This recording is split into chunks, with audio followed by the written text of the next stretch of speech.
¿Qué tal, queridos hermanos y hermanas? Buenos días, buenas tardes, buenas noches. En este día 29 del mes de mayo, en día miércoles de la octava semana del tiempo ordinario, vamos a proclamar la palabra de Dios en este día en el nombre del Padre, del Hijo y del Espíritu Santo. Amén. Primera de San Pedro, capítulo 1, versículo 18 al 25. Hermanos, bien saben ustedes que de su estéril manera de vivir, heredada de sus padres, los ha rescatado Dios, no con bienes efímeros, como el oro y la plata, sino con la sangre preciosa de Cristo, el Cordero sin defecto ni mancha, al cual Dios había elegido desde antes de la creación del mundo y, por amor a ustedes, lo ha manifestado en estos tiempos que son los últimos. Por Cristo, ustedes creen en Dios, quien lo resucitó de entre los muertos y lo llenó de gloria, a fin de que la fe de ustedes sea también esperanza en Dios. Así pues, purificados ya internamente por la obediencia a la verdad, que conduce al amor sincero a los hermanos, ámense los unos a los otros de corazón e intensamente, porque han vuelto ustedes a nacer, y no de una semilla mortal, sino inmortal, por medio de la palabra viva y permanente de Dios. En efecto, todo mortal es hierba, y toda su belleza es flor de hierba. Se seca la hierba y cae la flor. En cambio, la palabra del Señor permanece para siempre, y esa es la palabra que se les ha anunciado. Palabra de Dios. Te alabamos, Señor. Queridos hermanos, esta no es palabra mía, esta es palabra de Dios a través de esta sinfonía.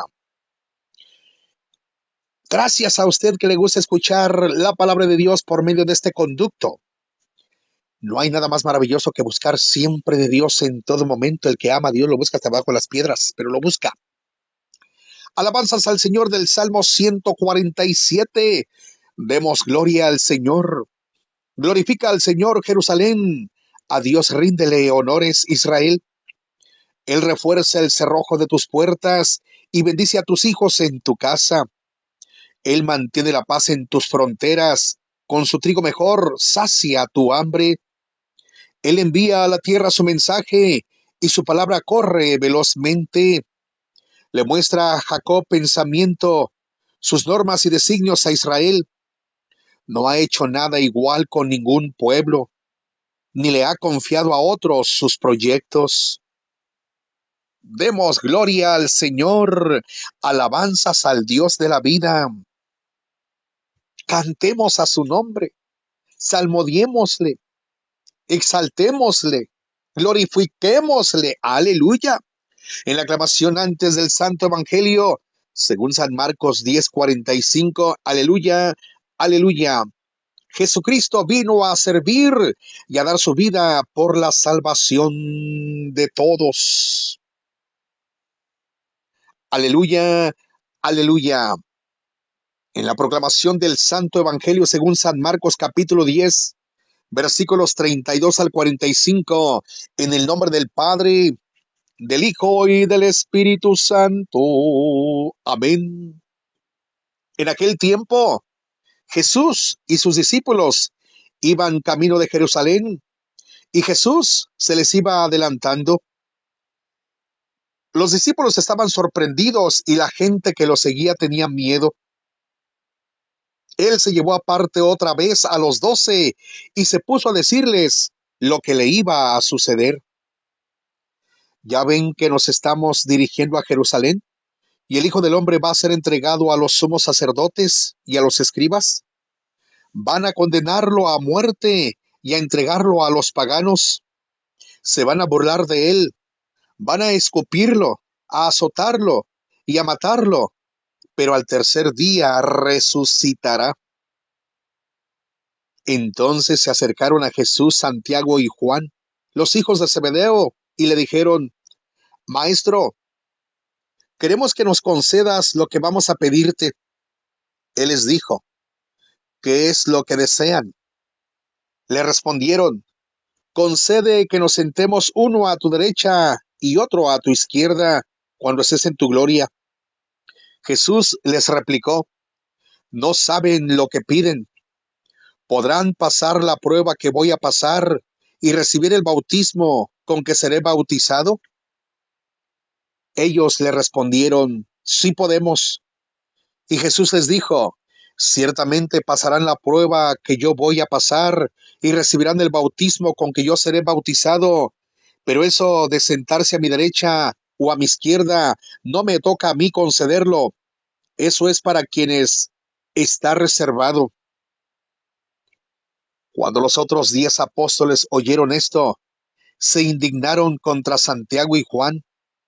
Jesús reunió entonces a los 12 y les dijo: ya saben que los jefes de las naciones las gobiernan como si fueran sus dueños, y los poderosos las oprimen. Pero no debe ser así entre ustedes. Al contrario, el que quiera ser grande entre ustedes, que sea su servidor, y el que quiera ser el primero, que sea el esclavo de todos, así como el Hijo del Hombre, que no ha venido a que lo sirvan, sino a servir y a dar su vida en rescate por la redención de todos. Palabra del Señor. Gloria y honor a ti, Señor Jesús. Amados hermanos y hermanas, qué rica y cuán deliciosa es la palabra de Dios. Quien ama al Señor busca de su palabra y se sacia y se llena de ella, porque Jesús es la palabra y Jesús es el Evangelio. Jesús demuestra determinación desinteresada al llevar a cabo la voluntad de su Padre. Y estaban en el camino subiendo a Jerusalén, y Jesús iba delante de ellos, y quedaron asombrados, y los que lo seguían tuvieron miedo. Y tomando de nuevo a los 12, comenzó a contarles lo que le había acontecido, diciendo: mirad, subimos a Jerusalén, y el Hijo del Hombre será entregado a los principales sacerdotes y a los escribas, y ellos lo condenarán a muerte y lo entregarán a los gentiles, y se burlarán de él y lo escupirán, lo azotarán y lo matarán, y al cabo de 3 días resucitará. Palabra del Señor. Gloria y honor a ti, Señor Jesús. Mi querido hermano y hermana, una vez más Jesús reúne a sus discípulos y por tercera y última vez les expone su sufrimiento futuro. En esta ocasión es incluso más específico que en el pasado, diciéndoles a sus discípulos que esto sucederá en Jerusalén, que los líderes judíos lo condenarán, pero que los gentiles ejecutarán la sentencia, y agrega algunos detalles gráficos sobre cómo lo hará. Sufrirá, se burlarán de él, lo escupirán, lo azotarán y finalmente lo matarán. Es tan específico y tan preciso al describir lo que se avecina, que algunos críticos liberales de la Biblia afirman que estas no fueron palabras de Jesús en absoluto, sino que fueron añadidas después del hecho. Ahora bien, no hay razón para que le demos peso a estas palabras si creemos que Jesús es en realidad Dios. Amos, o el libro de Amos, capítulo 3, verso 7 dice: el Señor Dios no hace nada sin revelar su secreto a sus siervos los profetas. Jesús no es solo un profeta, Él es Dios. Es perfectamente consciente del plan que su Padre tiene para Él. Eso es exactamente lo que hace único el sufrimiento de Jesús. Sabía exactamente en qué se estaba metiendo. Su sufrimiento y muerte no fueron ningún accidente. Si Dios te lo hiciera saber, ¿te gustaría saber el día exacto en que morirías? Si fuera una muerte dolorosa, ¿querrías saber todos los detalles? Yo no lo haría. Me levantaría cada mañana temiendo lo que me esperaba. Esto es lo que hace que Jesús sea tan extraordinario. No se está demorando en todo este asunto. Él conoce hasta el último detalle de lo que le sucederá en Jerusalén y, sin embargo, San Marcos nos dice que estaba caminando delante de ellos. Jesús está guiando a sus discípulos. Esto es verdadero valor. Vemos en Jesús una determinación desinteresada de llevar a cabo el plan de su Padre. Reconocemos y admiramos su convicción y confianza al liderar el camino a Jerusalén, hacia Jerusalén. Quienes estaban con él en esta ocasión están asombrados y los que le seguían tuvieron miedo. Ese no es el tipo de miedo que a veces vemos en la Biblia y que se parece más a estar asombrado o tener un sentido de reverencia. Esa es la palabra griega, phobeo, que tiene la connotación de estar aterrorizado. De ahí nuestra palabra inglesa, fobia. ¿Y por qué exactamente están aterrorizados? Creo que es porque ven la determinación en el rostro de Jesús, camino al Gólgota. Él sabe lo que le espera en Jerusalén y, sin embargo, parece estar corriendo tras ello. Para Jesús, mientras más pronto, ciertamente mejor. Santiago y Juan demuestran una determinación egoísta al perseguir sus propios deseos. Y Jacobo y Juan, hijos de Zebedeo, se acercaron a él y le dijeron: Maestro, queremos que hagas por nosotros todo lo que te pidamos. Y él les dijo: ¿qué queréis que haga por vosotros? Y ellos le dijeron: concédenos sentarnos uno a tu derecha y otro a tu izquierda en tu gloria. Jesús les dijo: ¿no sabéis lo que pedís? ¿Podéis vosotros beber la copa que yo bebo o ser bautizados con el bautismo con que yo soy bautizado?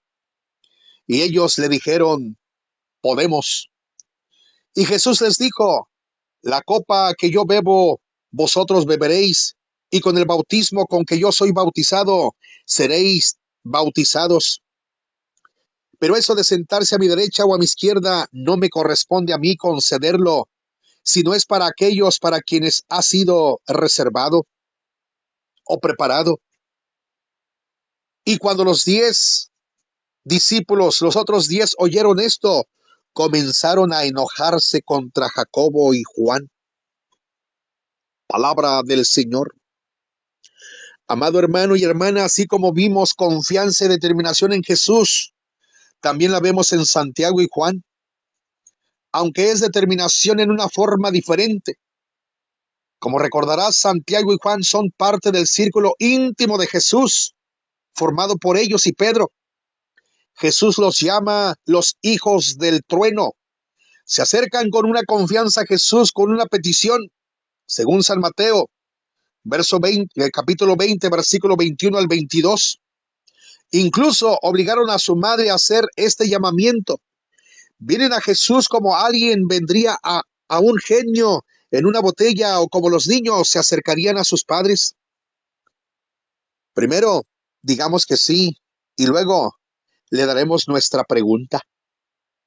Jesús no sigue su juego, pero aún así tiene paciencia con ellos y les pregunta qué les gustaría que hiciera por ellos. Curiosamente, en el siguiente pasaje le hará la misma pregunta a un ciego y escuchará una petición bastante diferente. Santiago y Juan piden sentarse a la derecha y a la izquierda de Jesús cuando venga a su gloria. Están buscando un estatus en el nuevo reino que esperan que se establezca de manera inminente. Parece poco probable que aquí se refieran al reino celestial de Jesús, sino más bien a su reino terrenal. Estaban prestando atención a la predicación de la pasión de Jesús de unos pocos versículos antes. ¿Entendieron que estaban a punto de ser asesinados? No hay evidencia en el pasaje de que hayan entendido. Están ciegos a lo que sucede a su alrededor y empeñados en perseguir sus propias ambiciones egoístas. Esta es la otra cara de la determinación, cuando la confianza se convierte en arrogancia y la convicción en estrechez de miras. Jesús responde con dulzura con una pregunta: ¿podéis vosotros beber la copa que yo bebo? ¿O ser bautizados con el bautismo que yo soy bautizado? Está hablando de una copa de sufrimiento e ira, no de una copa de victoria y triunfo. No es un bautismo de bendición, sino un bautismo de angustia y dolor. ¿Estaban Santiago y Juan conscientes de esto? No lo sabemos, pero declaran audazmente, podemos. Esta no es la determinación desinteresada que vemos en Jesús, sino más bien una determinación egoísta de salirse con la suya.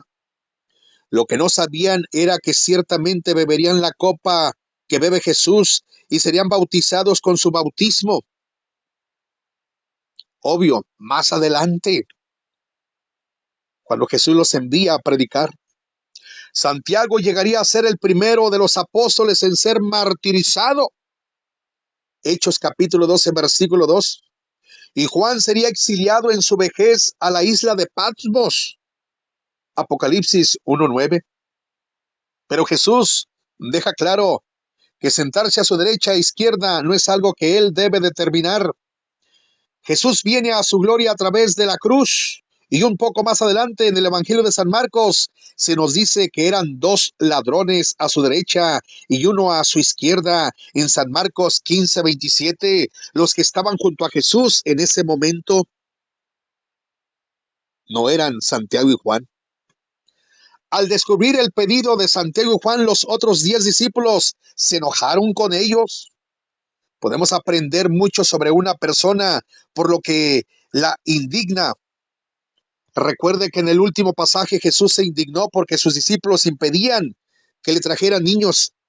Aquí sus discípulos están indignados hacia Santiago y Juan, y uno no puede evitar preguntarse si la razón de esto es porque no pensaron en ello primero. Por otra parte, Jesús enseña a sus discípulos de qué se trata realmente la verdadera grandeza.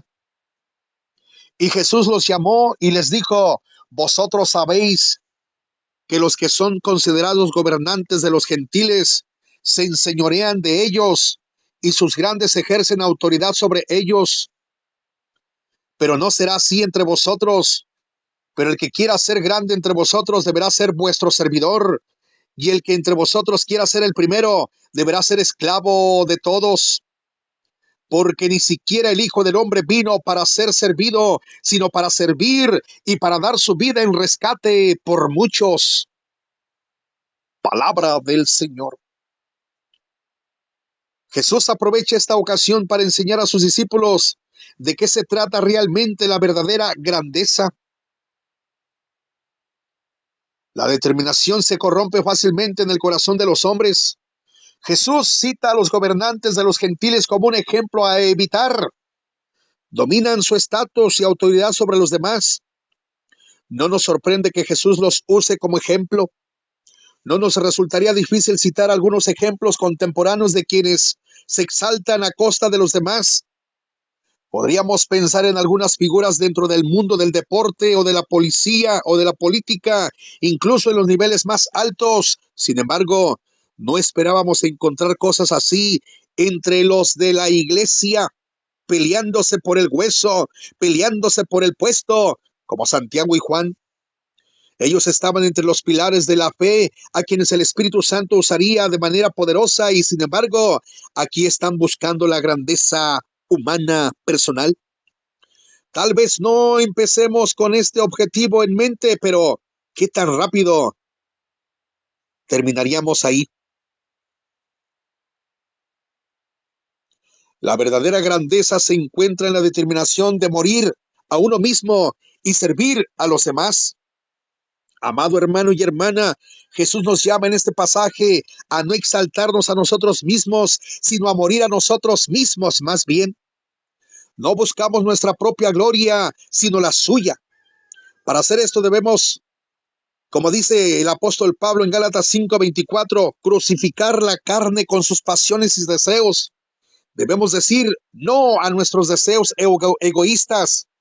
Jesús no solo nos llama a morir a nosotros mismos, sino a resolver esa muerte sirviendo a los demás. Él toma los sistemas del mundo y los pone patas arriba. En lugar de enseñorearse de la autoridad y el estatus sobre los demás, Jesús llama a sus discípulos a ser los últimos y esclavos de todos.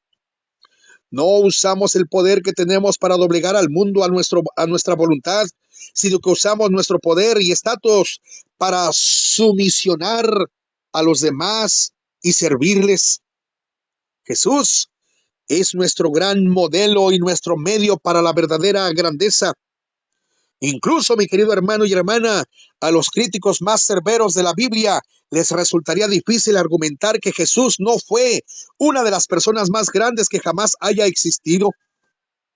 Alguien ha dicho que si una gran persona entrara en la sala, nos levantaríamos por respeto y de inmediato, pero si Jesús entrara en la sala, nos inclinaríamos en adoración a Él. Jesús no solo fue grande, sino que fue y es verdadero Dios y verdadero hombre. Esto es lo que hace que las palabras de Jesús aquí sean aún más notables, porque ni siquiera el Hijo del Hombre vino para ser servido, sino para servir y dar su vida en rescate por muchos. Jesús, el más grande de todos los seres humanos, vino a servir a los demás. Él es un modelo digno a seguir y como Él nos ha rescatado a nosotros, nos proporciona los medios para que sigamos su ejemplo. Él nos llena de su Espíritu Santo, nos hace una nueva creación y nos da un nuevo propósito en nuestras vidas. Ya no vivimos para nuestra propia gloria, sino para la suya. Él nos da los recursos espirituales que necesitamos para morir a nosotros mismos y servir a los demás, y lo hacemos todo para su eterna gloria. Que la paz del Señor Jesucristo, el amor del Padre y la gracia del Espíritu Santo sea con todos ustedes, mis muy queridos y amados hermanos. Soy Milo de Ario, invitándole y recordándole que se suscriba a mi canal de YouTube para que sigamos juntos deleitándonos de la palabra santa del Señor. ¡Feliz día!